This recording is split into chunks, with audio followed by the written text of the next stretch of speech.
एक घने जंगल में एक औरत जिसकी उम्र करीबन 40 से 45 साल के बीच होगी, बहुत तेज कहीं भागे जा रही थी।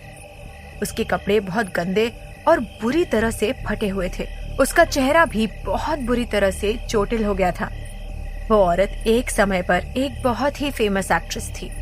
लोग उसकी खूबसूरती से चिढ़ते थे, लेकिन आज उसके चेहरे से सभी घिन खाते हैं। कोई भी उसे नहीं पहचान पा रहा था। वो औरत भागते भागते एक कॉटेज के पास पहुंची। अपनी जान बचाने के लिए उसने जाकर तेजी से उस कॉटेज का गेट खटखटाया। खोलो, खोलो, गेट खोलो, मेरी मदद करो। वो लगातार मदद की गुहार लगाती रही, लेकिन किसी ने भी गेट नहीं खोला। उसकी आवाज जो आज इतनी कर्कश हो गई थी, वो एक समय पर बहुत ही स्वीट हुआ करती थी। उसने गेट को धक्का देने की कोशिश की तो गेट खुल गया। उस कॉटेज में एक लैंप थी जिसकी रोशनी में कुछ धुंधला सा दिख रहा था। उस हल्की सी रोशनी में वो एक खाट देख सकती थी, जिस खाट पर एक आदमी बैठा हुआ था। उसने अपने आप को एक ब्लैंकेट से कवर किया हुआ था, इसलिए उस आदमी का चेहरा दिख नहीं रहा था। उस आदमी ने अपने हाथ में एक फ्रेम पकड़ा हुआ था और वो उसी को देख रहा था। वो औरत अपनी कर्कश आवाज में बोली, मुझे बचा लीजिए प्लीज, वो लोग मुझे मारना चाहते हैं। मैं बस एक बार अपने पति और अपने बेटे को देखना चाहती हूँ, प्लीज मेरी मदद करिए। उस आदमी ने फिर भी कुछ रिएक्शन नहीं दिया तो वो औरत बोली, देखो, मेरा बेटा बहुत फेमस बिजनेसमैन है। उसका नाम आपने भी जरूर सुना होगा। उसका नाम ऋषभ कपूर है। उस आदमी ने इस बार उसकी बात को सुनकर हल्का सा रिएक्ट किया। ये देखकर वो औरत आगे बोली, मेरे पति भी अपने टाइम के बहुत फेमस बिजनेसमैन थे। उनका नाम आदित्य कपूर है। इस बार उस आदमी ने अपना सर ऊपर उठाया और खाट से उठकर उस औरत के पास आने लगे। अब उस औरत ने उस आदमी को देखा तो उसको अपनी आंखों पर यकीन नहीं हुआ। जब उस औरत ने उस आदमी को अपनी आंखों के सामने देखा तो उसे अपनी आंखों पर यकीन नहीं हुआ। वो आदमी एक समय में पूरे देश का सबसे हैंडसम आदमी था। आज उसका चेहरा झुर्रियों से भरा हुआ था। उसकी दाढ़ी सालों से शेव ना करने की वजह से बहुत लंबी हो चुकी थी। उसकी शर्ट भी बहुत पुरानी सी लग रही थी, जबकि एक समय पर वो आदमी कस्टम मेड कपड़े पहनता था। आज वो यहाँ अकेले इस झोपड़ी में दिन काट रहा था, जबकि एक वक्त था जब वो आदमी दर्जनों बॉडीगार्ड्स और बड़े बड़े बिजनेसमैन, सेलिब्रिटीज, पॉलिटिशियंस और मीडिया से घिरा रहता था।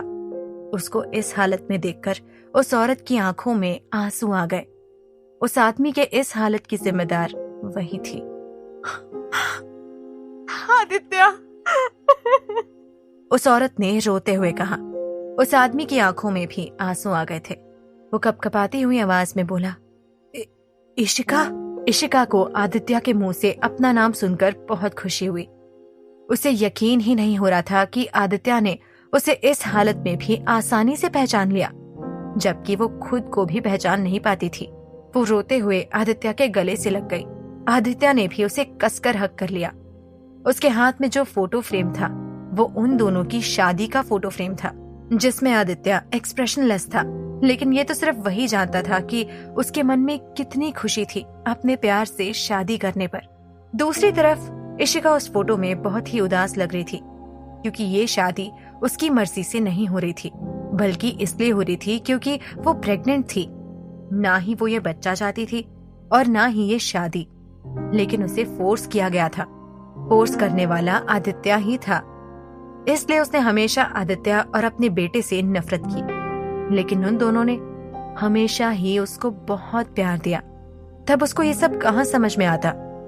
वो तो पागल थी किसी और के प्यार में। उस इंसान के लिए उसने आदित्य और ऋषभ दोनों को छोड़ दिया। यहाँ तक कि आदित्य ने जो 60% शेयर उसके नाम किए थे वो सब भी उस आदमी को सौंप दिया। लेकिन बदले में उस आदमी ने उसके साथ क्या किया? वो आज जिस हाल में थी वो उस आदमी के बदौलत ही तो थी। आदित्य ने उसे थोड़ी देर बाद खुद से अलग करके ऊपर से नीचे तक देखा तो उसकी आंखों में खून सवार हो गया, लेकिन वो उससे कुछ कह पाता कि तभी वहाँ खुले हुए गेट से एक के बाद एक बहुत सारे लोग अंदर आ गए, जिनको देखकर इशिका फिर से उसके गले से लग गई। वो उनको देखकर अपने ऊपर हुए उन जुल्मों को याद करके कांपने लगी। उन लोगों में से एक आदमी और एक औरत थे जो उनकी ही हम उम्र के थे। एक 20 से 25 साल का लड़का और बहुत सारे बॉडीगार्ड्स भी उनके साथ थे।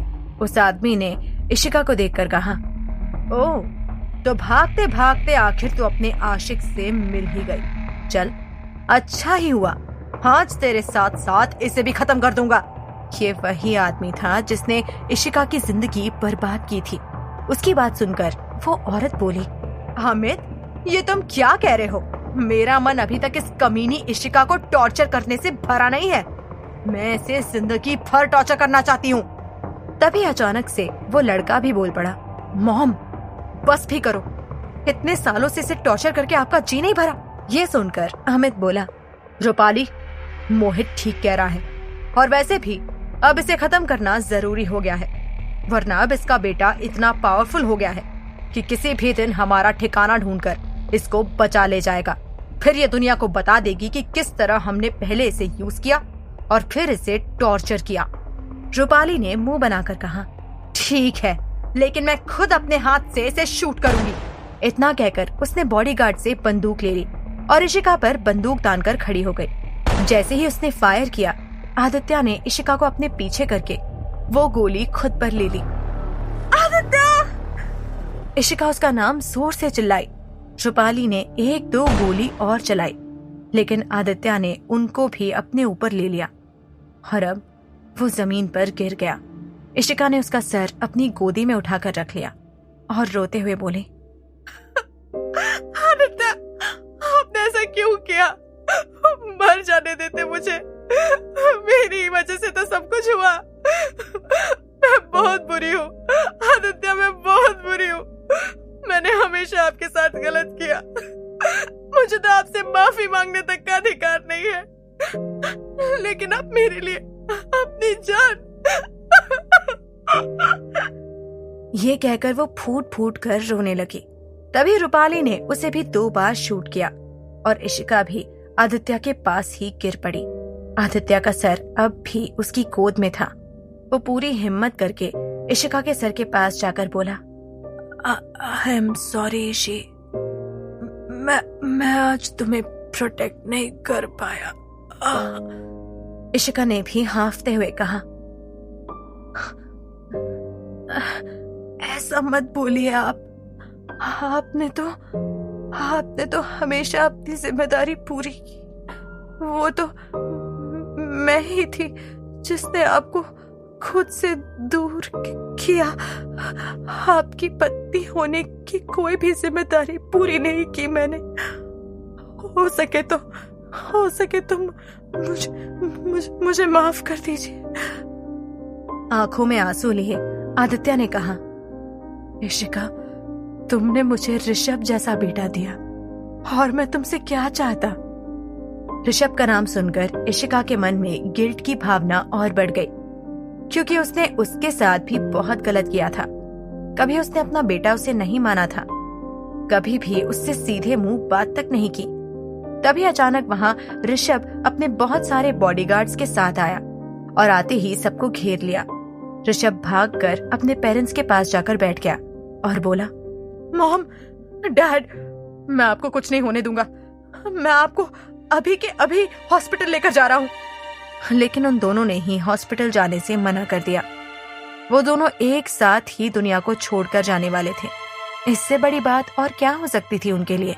इशिका ने ऋषभ के गाल पर अपना खून से भरा हाथ फेरते हुए कहा, मेरे बच्चे, अपनी माँ को माफ कर देना। और इतना कहते ही इशिका की आंखें बंद हो गई। हड़बड़ाहट में ऋषभ उसे हिलाकर बोला, नहीं मॉम, आप एक बार फिर से मुझे छोड़कर नहीं जा सकती। डैड, उठाइए ना मॉम को। लेकिन जब उसने आदित्य को देखा तो वो तो पहले ही मर चुका था। ऋषभ के सर से एक ही दिन में उसके माता और पिता दोनों का साया उठ गया था। उसने खून भरी आंखों से अपने बॉडीगार्ड से कहा, किल ऑल ऑफ देम। तभी वहां बहुत सारी गोलियां चली और चीखों की आवाज उस जगह पर गूंज उठी और इसी तरह अंत हुआ इनकी कहानी का। लेकिन ये अंत तो सिर्फ एक शुरुआत थी। इशिका की आंखें जब खुली तो उसकी आंखों के सामने सब कुछ एकदम सफेद सा था। उसे लगा शायद वो स्वर्ग में है, लेकिन उसने तो जिंदगी में कभी भी कोई अच्छा काम नहीं किया था। उसने हमेशा अपनी फिक्र करने वाले के साथ बुरा ही व्यवहार किया था, अपने पति और बेटे से हमेशा नफरत की। तो फिर उसे स्वर्ग में कैसे जगह मिल गई? उसने आसपास नजर घुमाकर देखा तो समझ में आया कि वो एक कमरे में थी और ये एक हॉस्पिटल रूम था। इसका मतलब वो मरी नहीं? क्या ऋषभ ने उसे अस्पताल पहुंचा दिया था? लेकिन उसे कोई दर्द तो हो ही नहीं रहा था। गोली? उसे तो गोली लगी थी, तो फिर उसे कोई दर्द क्यों नहीं हो रहा था? क्या डॉक्टर ने उसे एनेस्थीसिया दिया था? लेकिन उसे तो अपनी बॉडी की मूवमेंट्स फील हो रही थी। इशिका अपने ख्यालों में ही उलझी हुई थी कि उसे किसी लड़की की आवाज सुनाई दी। अरे, आपको होश आ गया मिसेस कपूर? उसके मुंह से अपने लिए मिसेस कपूर सुनकर इशिका की आंखें भर आई। आज न जाने कितने सालों बाद उसे किसी ने मिसेस कपूर कहकर बुलाया था। उसने साइड में देखा तो वो एक यंग नर्स थी। उसने कहा, मैं अभी डॉक्टर को इन्फॉर्म करती हूँ। इतना कहकर वो नर्स वहां से चली गई। इशिका वहीं बैठी ये सोचने लगी कि क्या आदित्य भी उसकी तरह बच गया होगा, या फिर वो नहीं। आदित्य के बिना वो खुद भी जिंदा नहीं रहना चाहती थी। वो बस एक बार अपने बेटे ऋषभ से मिलना चाहती थी और आदित्य के बारे में जानना चाहती थी। इसलिए वो अपने बेड से नीचे उतरी और बिना किसी डिस्कम्फर्ट के वहां से जाने को हुई तो उसकी नजर वहां से गुजरते वक्त एक मिरर पर पड़ी। जब उसमें उसने अपना हल्का सा अक्स देखा तो उसे कुछ अजीब सा लगा। उसने रुककर वापस मिरर में जाकर अपने अक्स को देखा तो उसे अपनी आंखों पर यकीन ही नहीं हुआ। इस टाइम मिरर में उसे अपना 25वां साल वाला रूप दिख रहा था। उसने हैरानी से अपने चेहरे पर हाथ फेरा तो उसका रिफ्लेक्शन भी मिरर में वैसा ही करने लगा। तभी उसकी नजर उसके दूध से गोरे और सुंदर हाथों पर गई, जो कि रूपाली के टॉर्चर के बाद बहुत गंदे लगने लगे थे। उसके नाखून भी बहुत सुंदर और मैनिक्योर किए हुए थे, बिल्कुल उसी तरह जैसे वो उस टाइम बनकर रहती थी, क्योंकि वो एक फेमस एक्ट्रेस थी। उसने जल्दी से अपने पेट को छूकर देखा तो उस पर गोली का कोई निशान तक नहीं था। तो फिर क्या उसका फिर से जन्म हुआ था? उसने बहुत सी नॉवेल्स में रीबर्थ की कहानी पढ़ी थी, लेकिन उसने कभी भी ये नहीं सोचा था कि ऐसा उसके खुद के साथ भी होगा। इसलिए उसने कैलेंडर देखा तो उसका शक दूर हो गया। सच में उसका रीबर्थ हुआ था, वो भी इस टाइम में जब वो आदित्य और ऋषभ के साथ ही थी। उन दोनों के बारे में सोचकर उसकी आंखों में आंसू आ गए। अगर भगवान ने उसे एक मौका दिया ही है तो वो उसका अच्छे से फायदा उठाएगी और इस बार अपने पति और बेटे को बहुत प्यार देगी। तभी डॉक्टर आई और उसका चेकअप करने लगी। चेक करके उसने कहा, आप एकदम ठीक है मिसेस कपूर, बस क्लोरोफॉर्म सूंघने की वजह से आप बेहोश हो गई थी। डॉक्टर की बात सुनकर इशिका को याद आया कि वो टाइम है ये जब वो एक फिल्म की शूटिंग के दौरान अपने को स्टार्स और क्रू के साथ डिनर के लिए एक 7 स्टार होटल में गई थी, और जब वो वॉशरूम गई थी तो किसी ने उसे क्लोरोफॉर्म सुंघा दिया था। जब वो बेहोश हो गई तब वो आदमी उसे एक रूम में लेकर गया था और उसके साथ जबरदस्ती करने की कोशिश करने लगा, लेकिन आदित्य ने टाइम पर आकर उसे बचा लिया, क्योंकि उसके एक बॉडीगार्ड ने उन्हें देख लिया था। आदित्य वहाँ एक क्लाइंट के साथ डिनर के सिलसिले में आया हुआ था, लेकिन वो बेहोश थी, इसलिए उसे इसके बारे में कुछ नहीं पता चला। अमित भी उसकी मूवी में एक रोल प्ले कर रहा था, इसलिए उसने आदित्य को फॉलो किया और हॉस्पिटल आ गया। आदित्य कोई क्रेडिट नहीं लेना चाहता था और उसको पता था कि अगर वो इशिका के सामने गया तो इशिका हमेशा की तरह गुस्से में आ जाएगी और उसे इग्नोर कर देगी। इसलिए वो उसके सामने ही नहीं आया, लेकिन अमित आया और उसने आदित्य का क्रेडिट चुरा लिया। ये बात इशिका को तब पता चली जब उसको टॉर्चर करते वक्त रूपाली ने ये बात खुद कबूल की। असल में वो आदमी यानी अमित भी रूपाली का अरेंज किया हुआ था। उसे ये सब बातें याद आ रही थी। डॉक्टर इशिका की हेल्थ चेकअप करके उसे थोड़ी देर रेस्ट करने को बोलकर वहां से चले गए। उनके जाते ही अमित अंदर आ गया। उसे देखकर इशिका का खून खौल उठा और उसकी मुट्ठियां कस गई। उसने उसी वक्त अपनी नजर फेर ली, नहीं तो वो सच्चाई याद करके कुछ कर बैठती। इशिका ने उसे देखते ही तय कर लिया था कि अमित की गलती की सजा तो उसे मिलेगी ही, लेकिन धीरे धीरे उसे बर्बाद करके। अमित देखने में काफी हैंडसम था और वो मूवी का सेकंड लीड भी था।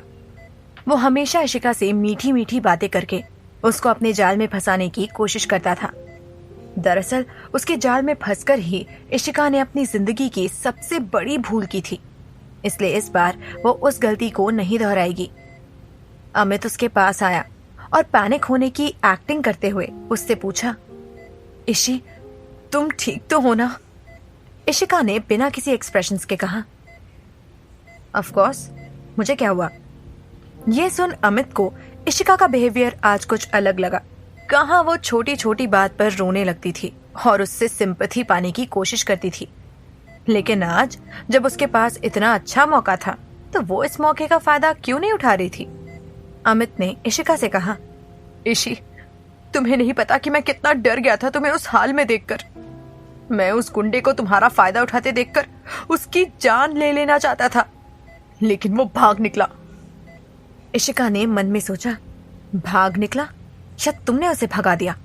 जब आदित्य उस गुंडे को पीटकर इशिका को हॉस्पिटल लेकर जा रहा था तो अमित ने उस गुंडे की भागने में उसकी मदद की थी, क्योंकि रूपाली ने उसको बता दिया था कि वो गुंडा उसके लिए काम करता था।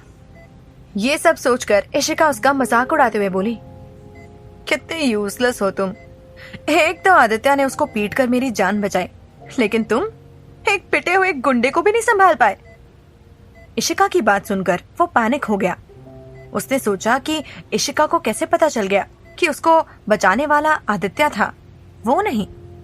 अमित ने थोड़ा घुमाकर अपना सवाल किया, तुम तो बेहोश थी, फिर तुमको कैसे पता चला कि वहां क्या हुआ? इशिका बोली, दैट्स वेरी सिंपल। मैं अभी भी अपनी बॉडी पर आदित्य के परफ्यूम की फ्रेग्रेंस को स्मेल कर सकती हूँ, जिससे प्रूव होता है कि आदित्य भी वहां पर थे। इसका मतलब उन्होंने मुझे कैरी किया, और ऐसा तो हो ही नहीं सकता कि उनके होते हुए किसी ने मुझे छूने की कोशिश की और उन्होंने उसको यूं ही छोड़ दिया हो। उस इंसान को बचकर भागने देने का तो सवाल ही नहीं पैदा होता। जरूर उन्होंने मुझे बचाया होगा और तुम्हारी जिम्मेदारी पर उस गुंडे को छोड़कर आ गए होंगे, और वो गुंडा तुम्हारे हाथ से बच निकल गया होगा। Am I right? अमित को तो उसकी बातों पर यकीन ही नहीं हुआ। ये लड़की तो बहुत बड़ी बेवकूफ थी। तब तो वो और रूपाली मिलकर आसानी से उसको बेवकूफ बना देते थे, लेकिन आज इसने इतना दिमाग कहाँ से लगा लिया? और ऊपर से वो आदित्य की तारीफ भी कर रही थी। आखिर ये हो क्या रहा था? वो कुछ और कहता उससे पहले ही इशिका बोली, देखो प्लीज, मुझे रेस्ट करना है, इसलिए तुम जा सकते हो। एंड बाय द वे, वो जाते जाते प्लीज आदित्य को इन्फॉर्म कर देना कि मैं उनसे मिलना चाहती हूँ। वो उसे वहां से भगाने की कोशिश कर रही थी। हामिद को उसकी बात सुनकर बहुत गुस्सा आया कि वो उसे भगाने की कोशिश कर रही थी, लेकिन साथ ही हैरानी भी हुई कि वो खुद से आदित्य से मिलना चाहती थी। वो तो आदित्य से नफरत करती थी और हमेशा उससे दूर भागती थी, तो फिर आज खुद उसे क्यों बुला रही थी? अमित ने अपना गुस्सा कंट्रोल करते हुए कहा, ठीक है, फिर मैं तुमसे कल मिलूंगा, गुड नाइट। इतना कहकर वो वहां से जल्दी से चला गया, क्योंकि उसे डर था कि एक और पल वो वहां रुका तो उसका असली रूप इशिका के सामने आ जाएगा। अमित के जाने के ठीक 5 मिनट बाद गेट पर नॉक हुआ। इशिका ने गेट की तरफ देखा तो ये वही आदमी था जिसे देखने के लिए वो कब से बेचैन थी। आदित्य इस टाइम 31 साल का था। वो बहुत ही हैंडसम था, मस्कुलर बॉडी, हार्ट पैक। वो सच में इंडिया का मोस्ट वांटेड मैन था। वेल, सिर्फ दुनिया की नजरों में, क्योंकि उसकी मैरिड होने की बात किसी को भी नहीं पता थी, बस कुछ गिने चुने लोगों को छोड़कर। आदित्य एक टक इशिका को ही निहारे जा रहा था। उसको यकीन नहीं हो रहा था कि आज पहली बार इशिका खुद से उससे मिलना चाहती थी। वो तो उसका मुंह तक देखना पसंद नहीं करती थी, उसे देखकर हमेशा इग्नोर करती थी, यहाँ तक कि वो दोनों एक बेडरूम भी शेयर नहीं करते थे। इशिका के सामने अगर वो गलती से भी आ जाता तो वो उसे इग्नोर कर देती थी। इशिका को भी उसकी आंखों में हैरानी साफ साफ दिखाई दे रही थी, जिसे देखकर उसका दिल दुखा। ये सब उसकी ही गलती थी, जो कि आज उसका पति उसकी एक छोटी सी रिक्वेस्ट पर भी शक कर रहा था। तभी इशिका का मन किया उसे अंदर बुलाने का, लेकिन उसे समझ नहीं आ रहा था कि वो कैसे उसे बुलाए। अचानक उसके दिमाग में कुछ सूझा और साइड टेबल पर रखे पानी के ग्लास को उठाने की कोशिश कर वो ऐसे शो करने लगी कि जैसे उसको बहुत मुश्किल हो रही हो उस ग्लास को उठाने में। आदित्य उसकी एक्टिंग 1 सेकंड में पहचान गया। ऐसा इसलिए नहीं क्योंकि वो अच्छी एक्टिंग नहीं कर रही थी, बल्कि ऐसा इसलिए क्योंकि आदित्य को पता था कि वो एकदम फिट है। आखिर वो सिर्फ क्लोरोफॉर्म सूंघकर बेहोश ही तो हुई थी। उसका कोई एक्सीडेंट थोड़ी हुआ था कि उसको उठाने में प्रॉब्लम हो। लेकिन फिर भी वो इशिका के बेड के पास गया और उसको बैठने में मदद करने लगा। उसकी छुअन महसूस कर इशिका की आंखें बंद हो गई। आदित्य ने फिर उसको पानी का ग्लास उठाकर दिया और इशिका ने उससे लेकर पी लिया। आदित्य उसका गुस्सा होने का इंतजार करने लगा, लेकिन उसकी सोच से उल्टा इशिका एकदम शांत थी। ये देखकर आदित्य को बहुत हैरानी हुई, लेकिन अपने आप को नॉर्मल करके सीरियस आवाज में उसने कहा, तुमने मुझे बुलाया? ये सुन इशिका ने बस उसका हाथ पकड़ लिया, जिससे आदित्य शॉक हो गया। वो कभी भी आदित्य के करीब नहीं आती थी, तो फिर आज कैसे खुद से उसने उसका हाथ पकड़ लिया था? फिर इशिका ने बहुत मासूमियत के साथ कहा, आदित्य मुझे घर जाना है। ये सुनकर तो आदित्य को एकदम जैसे 440 वोल्ट का झटका लग गया हो। इशिका ने आज पहली बार उसको उसके नाम से पुकारा था, वरना वो उसके लिए हमेशा मिस्टर कपूर ही कहती थी। आदित्य सोच में पड़ गया कि आज इस लड़की को क्या हो गया। उसको अपनी सोच में गुम देखकर इशिका ने उसके हाथ को हिलाया और उस पर जोर देते हुए बोली, आदित्य आप सुन क्यों नहीं रहे हैं? मुझे घर ले चलिए ना। आदित्य ने एक सख्त आवाज में पूछा, आर यू श्योर कि तुम मेरे साथ घर वापस जाना चाहती हो? तुम तो मुझे एक पल के लिए भी अपने सामने बर्दाश्त नहीं कर सकती थी, तो फिर मेरे साथ 2 घंटे के ऊपर का सफर कैसे तय करोगी? वो हमेशा की तरह बाद में उसके रूखेपन को झेलना नहीं चाहता था। इशिका उसकी बात सुनकर बोली, आप मुझसे ऐसा क्यों पूछ रहे हैं? जब आप मुझे अपनी बाहों में थामकर यहाँ हॉस्पिटल तक लाए थे, तब क्या आपने मुझसे पूछा था जो अब पूछ रहे हैं? बिल्कुल अपनी मर्जी के मालिक हैं आप, हमेशा अपने मन की ही करते हैं। ऐसा कहकर उसने मुंह साइड में फेर लिया। आदित्य को उसका बचपना देखकर हंसी आ रही थी। आज कितने सालों बाद इशिका ने उससे ऐसे बात की थी। ऐसे बात वो सिर्फ बचपन में ही किया करती थी, लेकिन जब वो अमेरिका से पढ़ाई पूरी करके वापस लौटी तो सब बदल चुका था। उसकी बचपन वाली इशिका बिल्कुल बदल गई थी। वो आदित्य को आदि पुकारते हुए उसके पीछे भागती नहीं थी, बल्कि मिस्टर कपूर कहकर उससे दूर भागती थी। लेकिन इस बार आदित्य का दिल पिघल गया और वो बोला, ठीक है चलो चलते हैं। उसकी बात सुन इशिका झट से बेड से उतर गई, लेकिन उसने आदित्य का हाथ नहीं छोड़ा और आगे बढ़ते हुए बोली, चलो चले। आदित्य घर जाने के उसके एक्साइटमेंट को देखकर हैरान था, क्योंकि ये वही थी जो अधिकतर शूटिंग के बहाने घर से बाहर रहती थी। वो महीने भर के लिए बाहर चली जाया करती थी और कहती थी कि उसे घर जेल जैसा लगता है, घुटन होती है उसे घर में। लेकिन आज उस क्लोरोफॉर्म को सूंघने के बाद उसके दिमाग का कोई नट लूज हो गया था शायद। ऐसा सोचकर आदित्य भी इशिका के पीछे पीछे चलने लगा। दोनों हॉल से गुजर ही रहे थे कि अचानक आदित्य ने उसको रोक दिया। इशिका ने हैरानी से उसकी तरफ देखते हुए पूछा, क्या हुआ? आदित्य ने अपना फोन पॉकेट से निकाला और किसी को फोन लगाते हुए कहा, जल्दी से मेरे और मैडम के लिए फेस मास्क और गॉगल्स लेकर आओ। इशिका समझ गई थी कि ऐसा उसने क्यों किया। थोड़ी देर में आदित्य का बॉडीगार्ड वहां उनके लिए फेस मास्क और गॉगल्स ले आया था। दोनों ने जल्दी से उसे लगाया और हॉस्पिटल से बाहर आ गए। वो हॉस्पिटल आदित्य का ही था, इसलिए डिस्चार्ज की फॉर्मेलिटी उन्हें खुद रुककर पूरा करने की जरूरत नहीं थी। इशिका और आदित्य बाहर उसकी लग्जूरियस कार में आकर बैठे और ड्राइवर ने कार स्टार्ट कर दी। उनके पीछे 6 बॉडीगार्ड से भरी कार उनको फॉलो कर रही थी। इशिका ने अभी तक उसका हाथ नहीं छोड़ा और आदित्य को उससे क्या ही परेशानी हो सकती थी भला, इसलिए उसने कुछ भी नहीं कहा। इशिका अपने साइड की विंडो से बाहर की तरफ देख रही थी, तो वहीं आदित्य एक हाथ से अपने फोन पे कुछ काम कर रहा था। थोड़ी देर बाद उसको अचानक किसी की नजर खुद पर महसूस हुई, तो उसने इशिका की तरफ देखा, जो उसको ही एक टक देखती ही जा रही थी। आदित्य ने उसको देखा तो उसकी आंखों में खो गया। आज पहली बार इशिका की आंखों में उसको खुद के लिए नफरत की जगह कोई और इमोशन दिखाई दे रहा था, लेकिन वो इस इमोशन को जानकर भी अनजान बन रहा था, क्योंकि वो नहीं चाहता था कि वो उससे कुछ ऐसी उम्मीद लगाकर बैठे जिसके टूटने पर उसको ही तकलीफ हो। इशिका भले ही अभी उससे ऐसा बर्ताव कर रही थी, पर क्या पता घर जाते ही वो वापस पहले की तरह ही चिड़चिड़ी हो जाए। आदित्य ने अपनी नजरें फेर ली तो इशिका को हर्ट हुआ। उसको आज जाकर समझ में आया कि आदित्य को कैसा महसूस होता होगा जब वो भी उसको इग्नोर करती थी। तभी अचानक इशिका ने बहुत धीमी आवाज में कहा, आदित्य, आई एम सॉरी। ये सुन आदित्य ने हैरानी से इशिका की तरफ देखा, जो अपना सर झुकाए आगे बोली, मैं जानती हूँ कि मैं बहुत बुरी हूँ। आज तक मैंने तुम्हारे साथ बहुत गलत किया है, लेकिन हो सके तो मुझे माफ कर देना।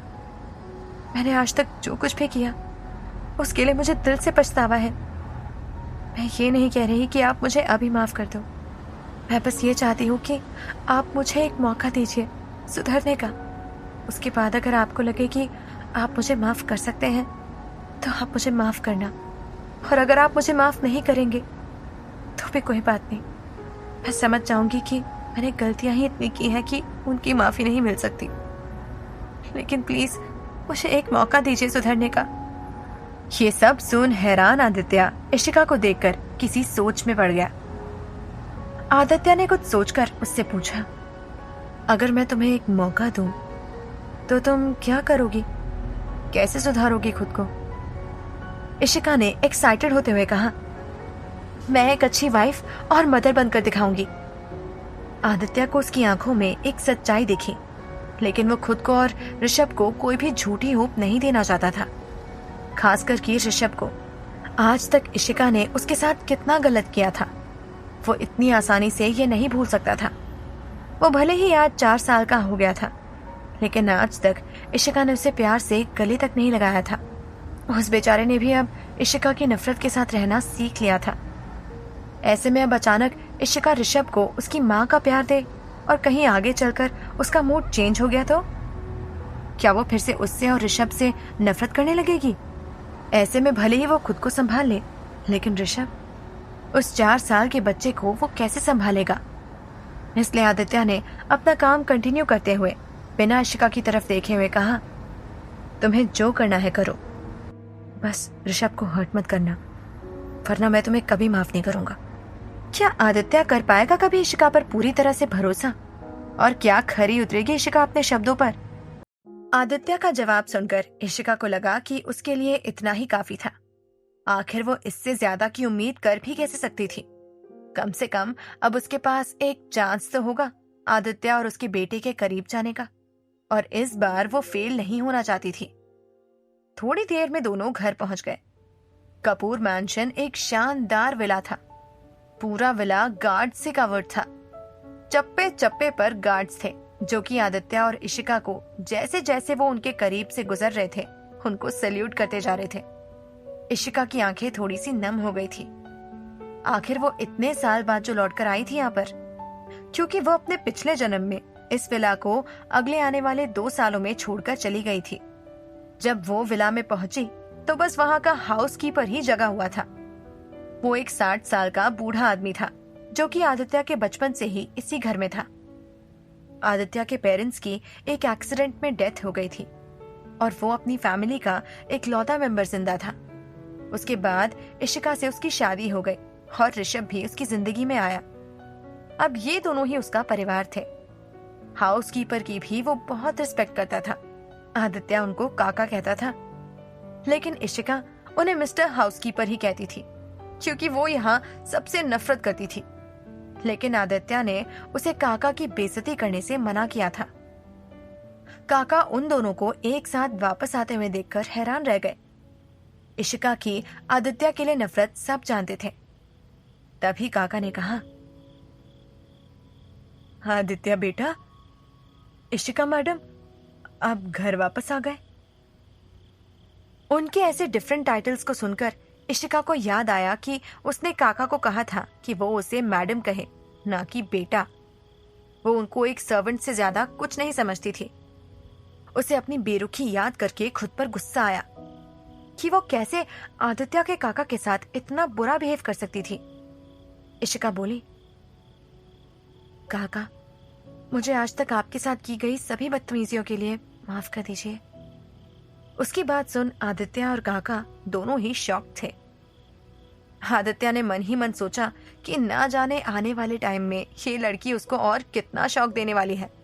वहीं काका को तो यकीन ही नहीं हुआ कि इशिका उनसे इतने प्यार से बात कर रही थी, और तो और उनसे माफी भी मांग रही थी। वो कुछ कहने के लिए हुए, लेकिन आदित्य ने उन्हें कुछ इशारा किया जिससे वो कुछ समझ गए। वो मुस्कुराते हुए बोले, मैडम, वैसे तो आपको माफी मांगने की कोई जरूरत नहीं है, लेकिन आप फिर भी मांग रही हैं तो ठीक है, मैं आपको माफ कर देता हूँ। इशिका ने कहा, थैंक यू सो मच काका। वैसे अगर आपने मुझे दिल से माफ कर दिया है तो आप मुझे मैडम ना बोलकर इशिका बेटा ही बोलिए, क्योंकि आप उम्र में मुझसे बहुत बड़े हैं। उसे पता था कि काका ने ये सब आदित्य के इशारे पर ही कहा था, लेकिन वो इस मौके का फायदा उठाए बिना कैसे रह जाती। बाद में वो अपने एक्शन से सबकी उसके बारे में थिंकिंग चेंज करने वाली थी। आदित्य ने कहा, रात बहुत हो चुकी है, जाओ जाकर सो जाओ। काका, आप मेरी स्टडी में आना, कुछ काम है आपसे। इतना कहकर वो चला गया। काका भी उसके पीछे पीछे चले गए। इशिका भी अपने रूम की ओर चल दी, लेकिन बीच रास्ते में ऋषभ का रूम था, तो उसका बहुत मन किया ऋषभ को देखने का। उसने चुपके से डोर को ओपन किया। रूम में काफी अंधेरा था। इशिका ने अपने फोन की टॉर्च ऑन की और ऋषभ के बेड के पास पहुंच गई, और उसने साइड रखा टेबल लैंप स्विच ऑन किया तो रूम में हल्की सी रोशनी छा गई। ऋषभ अपने बेड पर आराम से सो रहा था। उसका ब्लैंकेट उसके ऊपर से थोड़ा सा हट गया था, जो कि उसके करवट बदलते वक्त हुआ था। इशिका उसके फेस वाली साइड पर बैठ गई और उसकी आंखों से आंसू गिरने लगे। ये मासूम एंजल उसका अपना बेटा था। ऋषभ अपने दोनों पेरेंट्स की परछाई जैसा था, इसलिए वो भी बहुत सुंदर था। इशिका ने जब उसके फेस को छूने के लिए अपना हाथ आगे बढ़ाया तो उसके हाथ बहुत जोरों से कांपने लगे। उसे डर लग रहा था कि अगर उसने ऋषभ को छुआ तो कहीं वो बेरुखी से उसका हाथ झटक न दे, जैसे कि वो पिछले जन्म में आदित्य और उसके साथ करती थी। लेकिन ऐसा कुछ नहीं हुआ और ऋषभ चुपचाप सोता रहा। इशिका की हिम्मत बढ़ी और वो हल्के से उसके फेस को बहुत प्यार से सहलाने लगी। ऋषभ फिर भी नहीं उठा तो उसने उसके फोरहेड पर एक किस किया। ऋषभ बहुत गहरी नींद में था। इशिका को इतने से चैन नहीं मिला तो वो उसके पूरे फेस पर हाथ फेरने लगी। उसके आंसू थमने का नाम ही नहीं ले रहे थे। वो रोते हुए बोली, मेरा बच्चा, मेरा ऋषभ, कितना हर्ट किया है मम्मा ने आपको। आपकी मम्मा बहुत बुरी है, बहुत बहुत ज्यादा बुरी है। आई एम सो सॉरी बेटा, लेकिन अब मैं आपको और हर्ट नहीं करूंगी। मैं आपको बहुत प्यार करूंगी। जितने गम दिए हैं ना, उससे कई ज्यादा खुशियां दूंगी आपको, प्रॉमिस। इतना कहकर वो फिर से रोते हुए उसे प्यार से सहलाने लगी। वो उसका ब्लैंकेट अच्छे से उड़ाकर वही उसके सिरहाने बैठकर उसको प्यार से निहारती रही। दूसरी तरफ स्टडी में काका और आदित्य एक काउच पर बैठे थे और आदित्य ने उसको इशिका की माफी वाली सारी कहानी बता दी। काका ने पूछा, तो अब आप क्या करेंगे आदित्य बेटा? क्या आपको उन पर यकीन है? आदित्य ने कहा, फिलहाल तो नहीं है, लेकिन काका, मैं उसे एक चांस तो देना चाहता हूँ, भले ही कुछ पल के लिए ही सही, लेकिन ऋषभ को उसकी माँ का प्यार मिले। काका ने पूछा, लेकिन बेटा, अगर वो फिर से बदल गई तो? आदित्य ने बहुत सीरियस होकर कहा, तो ये झटका ऋषभ को इतना स्ट्रांग बना देगा कि वो जिंदगी में फिर कभी भी किसी के आगे प्यार की भीख नहीं मांगेगा। वो सीख जाएगा कि जब उसकी खुद की माँ उसे धोखा दे सकती है तो दुनिया में कोई भी उसे धोखा दे सकता है। वो जानता था कि वो बहुत बड़ा रिस्क ले रहा था, लेकिन वो ये रिस्क लेना चाहता था ऋषभ के लिए। आदित्य जब काका से बात करके अपने रूम की ओर जा रहा था तो उसने एक बार ऋषभ के रूम में जाकर उसको देखने का सोचा, लेकिन जब उसने अंदर का नजारा देखा तो उसका दिल पिघल गया। इशिका ऋषभ के सिरहाने बैठे हुए ही सो गई थी। आज पहली बार उसने दोनों माँ बेटे को एक साथ इस तरह से देखा था।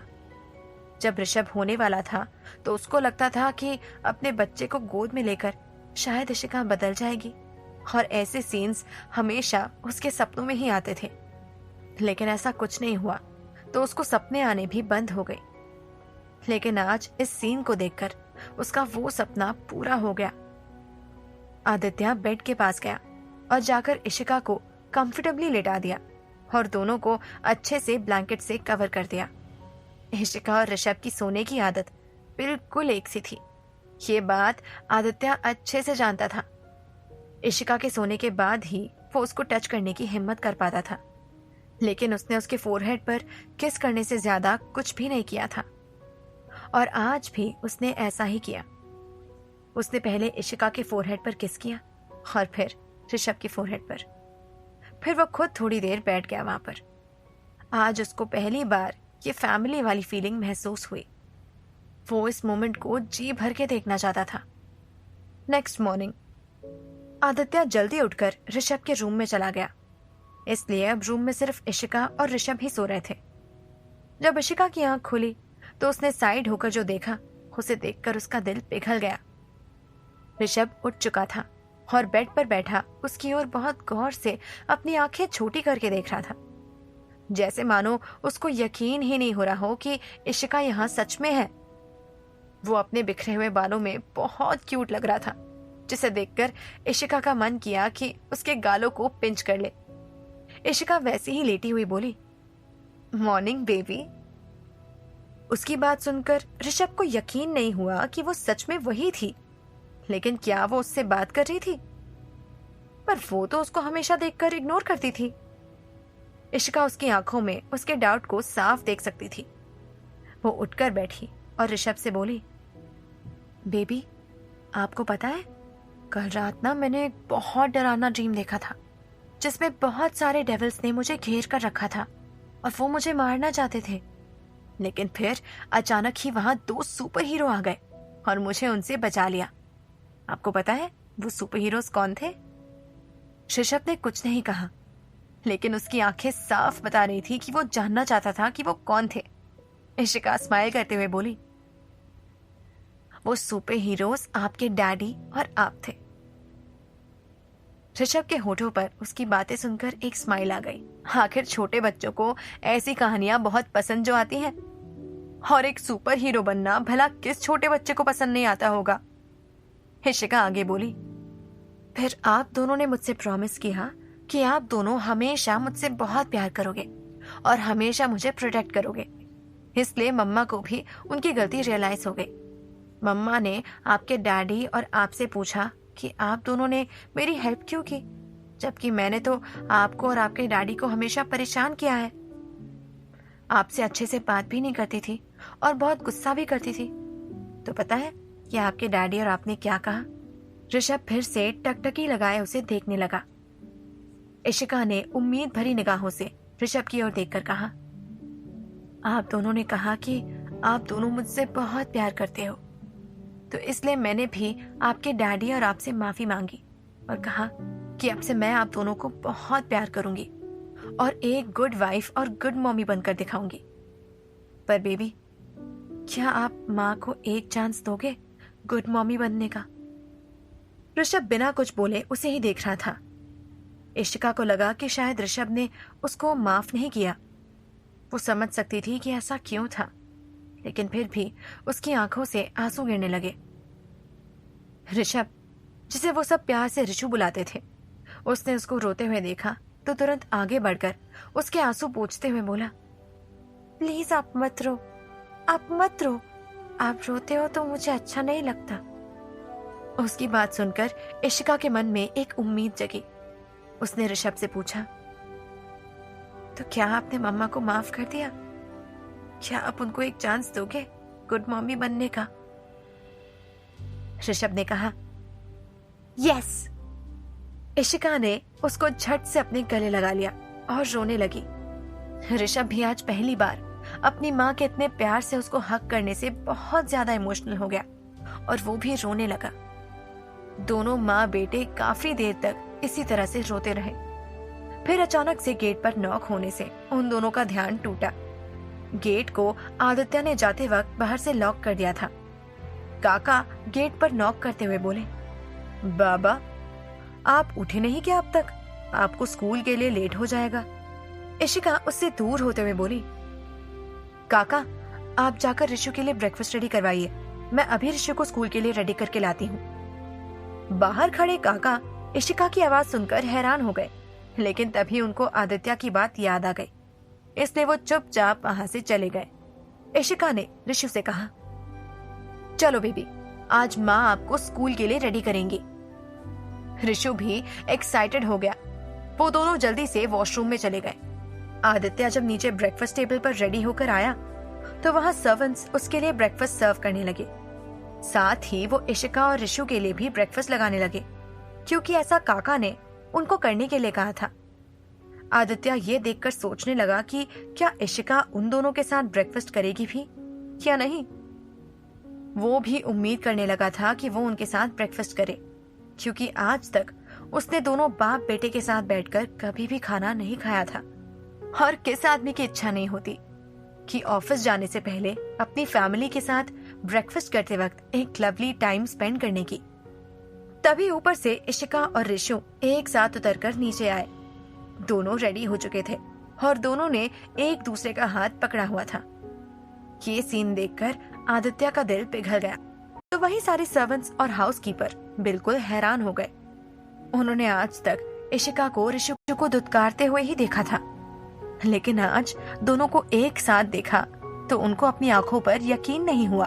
चीजें बदल रही थी, लेकिन इशिका का ये बिहेवियर क्या मोड़ लाएगा ऋषभ और आदित्य की जिंदगी में?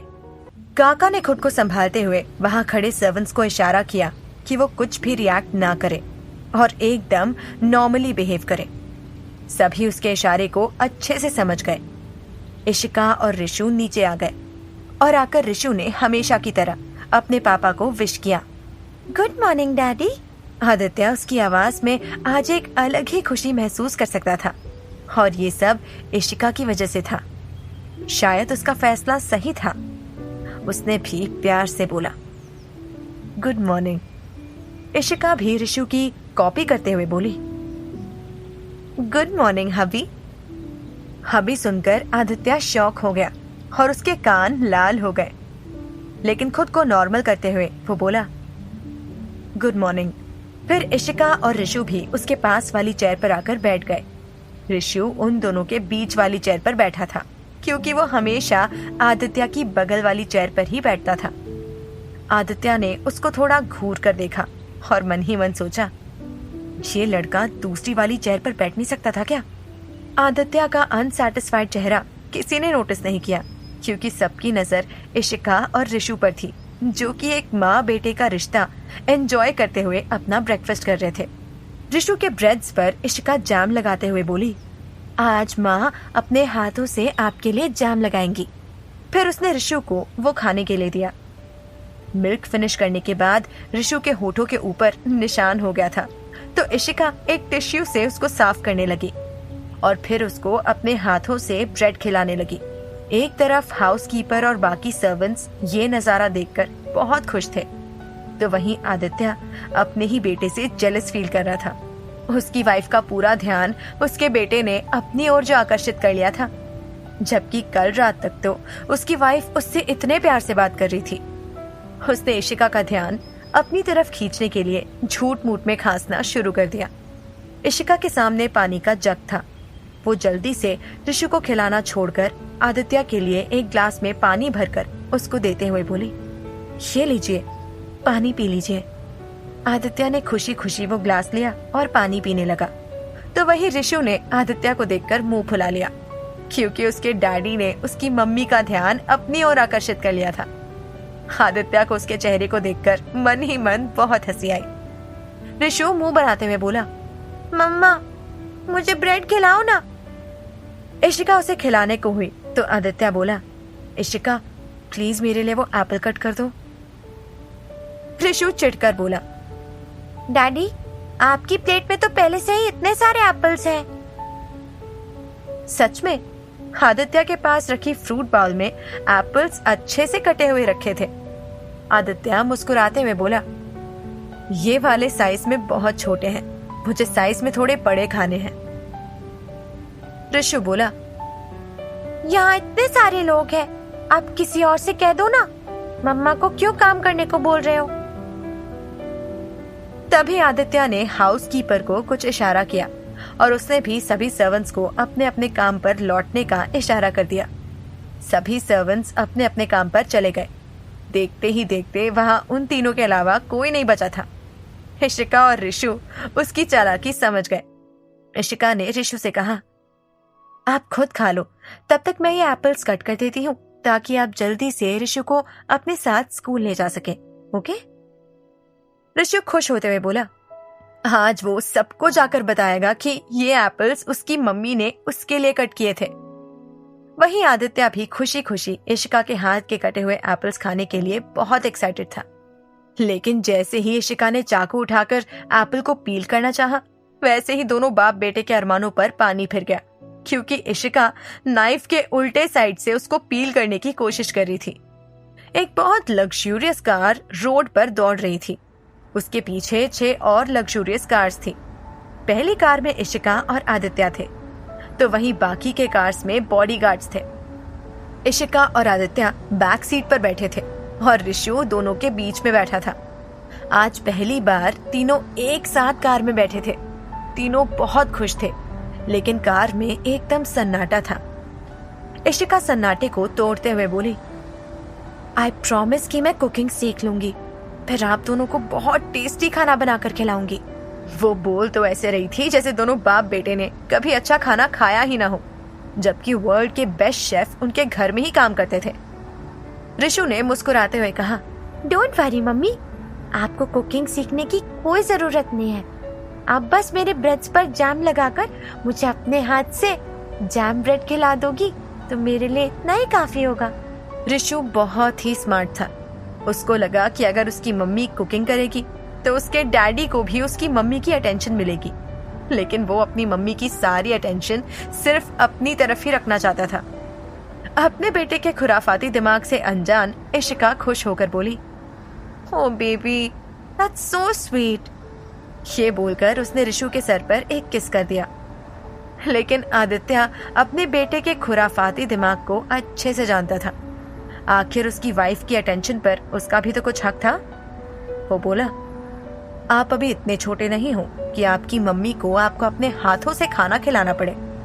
ऋषु ने पाउट बनाया तो इशिका बोली, कोई बात नहीं, मैं कर लूंगी, इसमें मुझे कोई प्रॉब्लम नहीं है। आदित्य बोला, लेकिन इससे ऋषु की आदत खराब हो जाएगी। क्या आप ये चाहती हैं कि ऐसा हो? इस पर इशिका ने कहा, आप सही कह रहे हैं ऋषु बेबी, आपको अपने हाथों से ही खाना चाहिए, क्योंकि मम्मी को शूटिंग की वजह से बाहर जाना रहता है ना। ऐसे में मम्मी हमेशा आपको नहीं खिला पाएंगी, आप समझ रहे हो ना? ऋषु बोला, ओके मम्मा। फिर उसने आदित्य की तरफ मुड़कर अपनी आंखों से अपना गुस्सा जाहिर किया। ये देखकर आदित्य को हंसी आ गई और उसने ऋषु को देखकर आई विंक किया। बाप बेटे की ये आंखों ही आंखों में चल रही जंग से अनजान इशिका अपने फोन से किसी को एक मैसेज टाइप कर रही थी, I want to talk to you. दूसरी साइड से मैसेज आया, who are you? Ishika type करती है, I know that you are really angry with me, but I really need you, please talk to me, let's meet for once. दूसरी तरफ से reply आया, okay when? Ishika ने reply किया, this Sunday 11 AM at city mall. दूसरी side से reply आया, done. Ishika को ये रिप्लाई पढ़कर बहुत खुशी हुई। ये श्रेया थी, उसकी बेस्ट फ्रेंड। आदित्य से जब इशिका की शादी हुई थी तब उसने इशिका को बहुत समझाया था कि आदित्य एक अच्छा जीवन साथी होगा उसके लिए, लेकिन इशिका ने उसकी बातें नहीं मानी और गुस्से में आकर उससे अपनी दोस्ती तोड़ दी। उसके पिछले जन्म में आदित्य को छोड़ देने के बाद श्रेया ने इशिका से मिलकर उसे बहुत समझाने की कोशिश की। उससे कहा कि वो आदित्य के पास वापस लौट जाए। अमित अच्छा इंसान नहीं है, वो और रूपाली उसका बस फायदा उठा रहे हैं और उसका जी भर के फायदा उठाने के बाद उसको बर्बाद कर देंगे वो लोग। लेकिन इशिका की अकल पर तो उस टाइम ताले लगे हुए थे, इसलिए उसने श्रेया की एक नहीं सुनी और जब तक इशिका को उसकी बात समझ में आई तब तक बहुत देर हो चुकी थी। श्रेया की भी मौत हो गई थी। उसके पिता ने उसकी शादी जबरदस्ती एक प्लेबॉय टाइप के बिजनेसमैन से करवा दी थी, जिसके बाद उस आदमी ने श्रेया को इतना टॉर्चर किया कि बेचारी ने अपनी जान खुद ही ले ली। इशिका को उसकी मौत की खबर रूपाली ने बहुत खुश होते हुए दी थी। उस दिन इशिका को बहुत पछतावा हुआ श्रेया की बात ना मानने का। अगर वो उसकी बात मान लेती तो अमित और रूपाली की जाल में नहीं फंसती और श्रेया से अगर उसकी दोस्ती नहीं टूटी होती तो वो श्रेया को बचा लेती। वो ये सब सोच ही रही थी कि तभी कार अचानक से रुकी। इशिका ने देखा कि ऋषु का स्कूल आ गया था। वैसे तो इशिका पहले भी कई बार स्कूल आई थी, लेकिन अपने बेटे के लिए नहीं बल्कि मोहित के लिए। ये सोचकर ही उसे खुद पर बहुत गुस्सा आ रहा था। तभी ऋषु ने उससे उम्मीद भरी निगाहों से पूछा, क्या आप मेरे साथ चलोगी? इशिका को उसकी ऐसी नजर पर बहुत प्यार आया। उसने तुरंत अपने पर्स से अपना मास्क और गॉगल्स निकालकर पहन लिया और खुद कार से उतरकर ऋषु को उतरने में हेल्प करने लगी। तो वही आदित्य गौर से इशिका को ही देखे जा रहा था। क्या वो सच में ऋषु को अंदर छोड़ने जाने वाली थी? इशिका और ऋषु खुशी खुशी जाने लगे तो आदित्य ने भी अपने मास्क और गॉगल्स लगाए और वो भी कार से उतर गया। ऋषु आज बहुत ज्यादा एक्साइटेड था। आज पहली बार उसकी मम्मा उसको ड्रॉप करने आई थी। आज सभी बच्चों को पता चल जाएगा कि उसकी भी मम्मा है। वो बहुत खुश होकर अपने पेरेंट्स के साथ झूमता चला जा रहा था। उसका एक हाथ आदित्य ने और दूसरा हाथ इशिका ने थामा हुआ था। वो दोनों ही उसकी खुशी को देखकर बहुत ज्यादा खुश थे। ऋषु के बाकी फ्रेंड्स भी स्कूल के अंदर अपने पेरेंट्स के साथ ही जा रहे थे। जब उन्होंने ऋषु को देखा तो उसके साथ वो इशिका को देखकर बहुत हैरान हुए। ऋषु को अपने पापा के साथ तो उन्होंने कई बार देखा था, लेकिन आज ये पहली बार था जब वो उसके साथ किसी आंटी को भी देख रहे थे। वो इशिका को इसलिए पहचान नहीं पाए थे क्योंकि इशिका जब भी मोहित के साथ आती थी तो हमेशा फेस मास्क रिमूव करके ही आती थी। सबको पता था कि इशिका और अमित अच्छे दोस्त थे और अमित का अडॉप्टेड बेटा मोहित था। इशिका ने अपने पिछले जन्म में अमित के लिए मोहित को बहुत प्यार दिया, उसको पाला पोसा, उसके हर नखरे उठाए, उसका बुरा बिहेवियर झेला, सिर्फ इसलिए क्योंकि वो अमित का अडॉप्टेड बेटा था। लेकिन बाद में जाकर उसे पता चला था कि मोहित रूपाली की नाजायज औलाद थी, जिसके पिता तक को वो जानती नहीं थी। अमित रूपाली को बहुत प्यार करता था, इसलिए उसने मोहित को बचपन से पाला ताकि किसी को भी रूपाली का ये सच पता न चले। लेकिन इशिका ने अपनी ममता के बदले क्या पाया? उसी बच्चे ने आगे चलकर उसको टॉर्चर किया और उसकी जान तक लेनी चाहिए। वहीं दूसरी तरफ उसका खुद का बेटा, जिसके साथ उसने कभी अच्छा बर्ताव नहीं किया, वो उसकी जान बचाने के लिए आया था। इस बार वो अपनी ममता अपने खुद के बेटे पर लुटाने वाली थी, ना कि उस मोहित पर। ऋषु के एक दोस्त ने उसके पास आकर पूछा, ऋषु, ये आंटी कौन है? ये मेरी मम्मा है, ऋषु ने बहुत खुश होते हुए कहा। उसकी बात सुनकर सभी शॉक हो गए। उन्होंने आज तक ऋषु की माँ को नहीं देखा था। कभी कभी तो उनको लगता था कि उसकी माँ है ही नहीं, लेकिन आज वो खुद उनके सामने खड़ी थी। सब पेरेंट्स आगे आकर बोलने लगे, हेलो मिसेस कपूर। इशिका ने भी सबको मुस्कुराकर हेलो कहा। उसके मुंह पर मास्क देखकर एक बच्चे ने कहा, ऋषु, तुम्हारी मम्मी ने मास्क क्यों पहना है? ऋषु ने कहा, क्योंकि वो एक एक्ट्रेस है। उस बच्चे ने हैरानी से कहा, वाओ, बिल्कुल मोहित की मम्मी की तरह। उसकी बात सुनकर इशिका, आदित्य और ऋषभ शॉक हो गए। ऋषु को हमेशा मोहित से बहुत जलन होती थी, क्योंकि उसे लगता था कि उसकी मम्मा मोहित को बहुत प्यार करती थी। सबको स्कूल में लगता था कि वो औरत जल्द ही मोहित की असली मां बन जाएगी, अमित से शादी करके, क्योंकि किसी को भी उसके ऑलरेडी मैरिड होने की बात पता नहीं थी। वही आदित्य को भी ये बात बहुत चुभ रही थी। उसने इशिका की तरफ देखा तो इशिका ने अपना मास्क थोड़ा सा उतार दिया था। वो बोली, बच्चों, मैं मोहित की नहीं, ऋषु की मम्मा हूँ। वो तो उसके पापा मेरे दोस्त है ना, इसलिए कभी कभी उसे छोड़ने आ जाती हूँ, लेकिन ऋषु मेरा असली बेटा है। आज से पहले मैं उसको छोड़ने इसलिए नहीं आई थी क्योंकि मेरे ऋषु को संभालने के लिए बहुत सारे लोग हैं, लेकिन उस बेचारे मोहित के पास इतने लोग नहीं है ना, इसलिए। लेकिन आप लोगों को मिसअंडरस्टैंडिंग हो गई है, क्योंकि मम्मा तो मैं सिर्फ अपने ऋषु की ही हूँ, राइट ऋषु? क्या ऋषु इस सच को एक्सेप्ट कर पाएगा? आगे की कहानी जानने के लिए देखें अगला एपिसोड सिर्फ पॉकेट FM के YouTube चैनल पर, और इश्क की बाजी के सारे एपिसोड्स को सुनने के लिए डिस्क्रिप्शन में दी लिंक से डाउनलोड करें पॉकेट FM ऐप।